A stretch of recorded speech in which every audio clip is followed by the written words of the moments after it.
Connor. So if you haven't seen the first and second video, I'll leave those down below. Watch this first because this won't make any sense. Teaching Connor how to say the word bubble, and so we practiced it constantly at home, and the next time we had to see the speech pathologist, Danny, he blew her away and he said the word bubble, and she couldn't believe it. And I told her what I had been doing at home, and that I was going to continue to work with him, and that he was not going to learn sign language. That would be something if he could learn on his own, in his own time, but he was going to learn how to speak, and he was going to be as normal as I could help him to be as a child, because I knew in my heart when I was around my son and watched him play with toys and cars and trucks and watched all the videotapes that he loved to watch as a little boy, Barney and Dora the Explorer and on, you know, there goes a race truck, there goes a trash truck, all the Dave tapes. I knew that in this little boy was someone who was dying to come out and express himself. And so that's why I was determined as a mother to create an environment for him that was going to be what he deserved. He deserved to be a little boy and to laugh and giggle and talk and, you know, all the things that all children should be able to do. And so our journey, obviously Danny was blown away, and she kind of had to eat a little crow when she said that it was sign language. So I remember giggling at her, and she was just blown away by my determination and my perseverance as a parent and as someone who she considered a friend. And I told her, I says, what you don't know about me, Danny, is I'm an extremely, extremely strong woman, and I really don't like taking no for an answer when it comes to certain things that I feel so passionately about. And number one, this is my child, and as a first-time parent, you want the best for your children. And for me, I just knew that my son had so much to give to the world, and I knew that he was amazing, and I knew that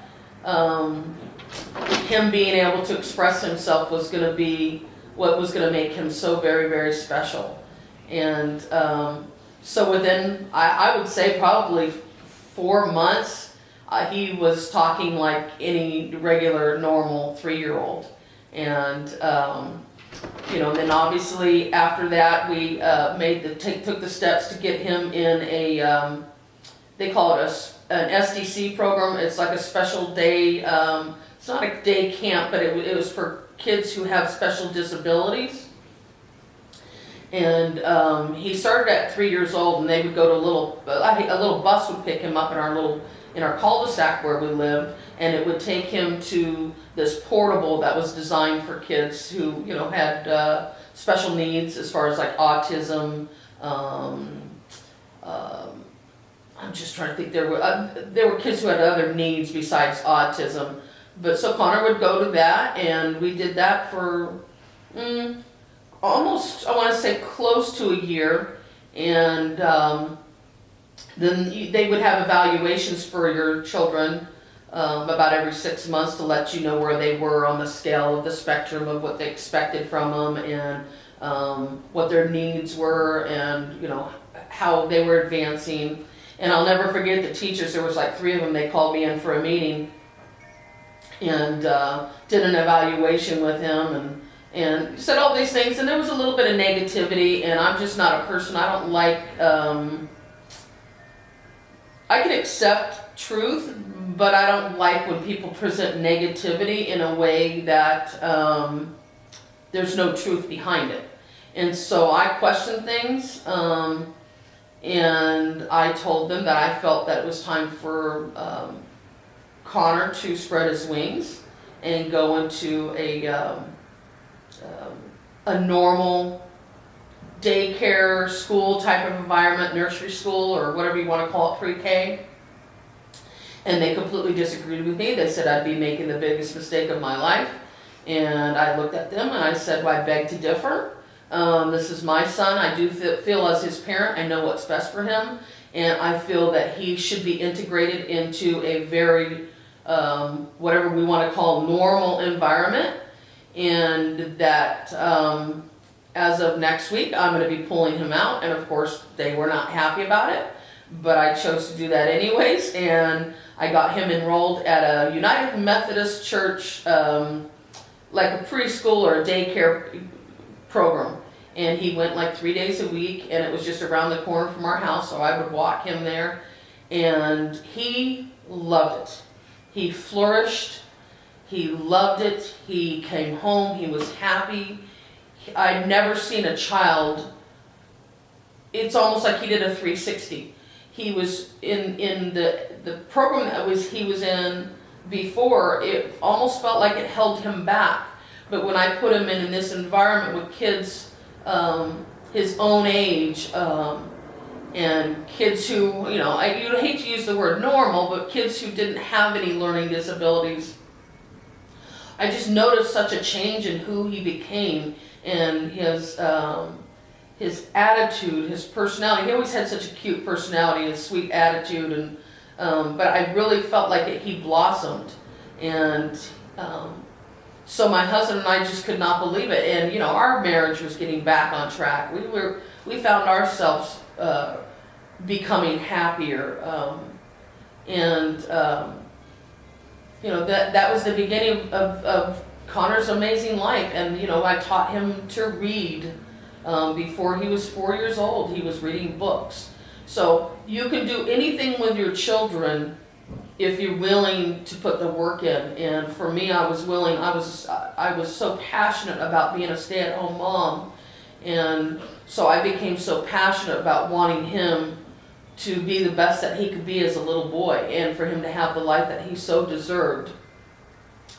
So, you know, he was riding bikes without training wheels before he was 5, and I will never forget when the doctors told us he probably wouldn't be able to ride a bike. He's not going to be able to swim. He's not going to be able to do this. He's not going to be able to do that. And we defied all the odds.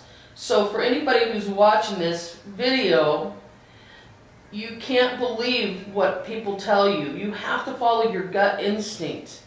If you believe so passionately about something, and you know with all your heart that there's a different way, that something different can happen from it, I think that that's what I want to convey here more than anything, is that anything is possible if you believe. We fall into this pattern that when people tell us something, oh, okay, listen, if you don't feel good about it, and it feels weird, or it feels icky, or it feels whatever, you need to question why it is that it feels that way. If it doesn't feel good to you, then it's probably not right. And for me, I always followed my gut instincts, and that's how I've been my whole life. If it didn't feel right, it probably wasn't right. So for me, I think that's what I'm so proud of as a parent, is I listened to my gut instincts. I believed what I believed regarding my son, and the way he looked at me. So much hope in his eyes. I never gave up hope on him. And I used to whisper in his ear when he was little. And he had all those seizures that Mommy would never let anything bad happen to him. And unfortunately, I lost him. But gosh, I'm so grateful that I had 24 wonderful years with him. And that I listened to my gut instinct back when he was 2, and I didn't give up on him, and that I fought for him, and that he knew I was his. He knew I was his total supporter. He knew that I always had his back. And I think he knew that from the time he was little. He could feel it, and I always did have his back. I think that's why I struggle with now, even though it's been 2 months a little over 2 months since he's been gone. You know, and he said I was his best friend, and I think he knew that his whole life, that I was his best friend, because, you know, I fought for him, and as parents, that's what we have to do when we know something's not right. You have to fight for your children, and I'm so glad that I did, and I'm so glad that through all my trials and tribulations throughout my life, and we'll get into that later. I mean, I had such a rough life before him. I'm glad that I had a rough life, because I think that rough life made me strong for when I needed to be strong for him, to help him have the life that he deserved. So for all those people out there who don't believe that things will get better, or that the hard times, you know, you get mad because of the hard times are what's going to make you so strong when you need to be strong. That's the one thing if I could give to anybody, is have faith.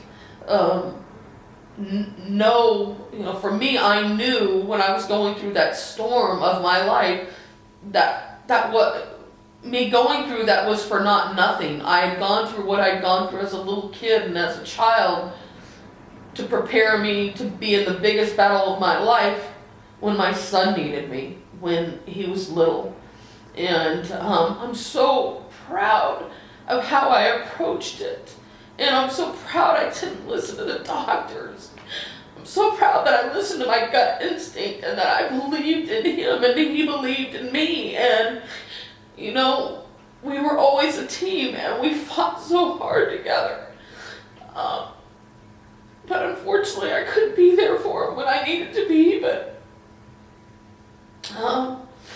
again, he had 24 wonderful years. And next week, we'll talk more about, you know, how young years were, and then what happened to bring these seizures back, because he was seizure free from the time he was a little over 2 years old until he was 17, and he was never on any medicine or any kind of a seizure medicine. I mean, he was seizure free literally for 15 years, which was a miracle. And then we get a phone call one day from the high school that he had fallen on the risers in class when he was in choir, and that's when our nightmare came back. So we'll talk about that next week. I hope everyone has a wonderful rest of the week, and we'll see you next week then. Bye, guys. Bye-bye.